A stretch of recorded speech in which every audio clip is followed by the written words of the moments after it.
refresh my keyboard with me. So I bought these silicone pink keycaps. They're from the brand called EPOMAKER. I think I'm saying that right, but I originally saw them here on TikTok and I fell in love with it. I'm telling you, like, keyboards has been my obsession lately. Aside from journaling, I love collecting keyboards. I've done a lot of healing in my lifetime, and I think I've reached the peak of healing at this point.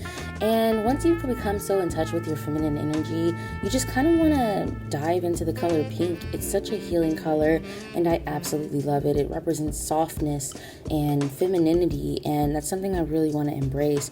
And you guys can tell me how therapeutic it is to switch out your keycaps. I absolutely love it, and it came out amazing. Like, look at this.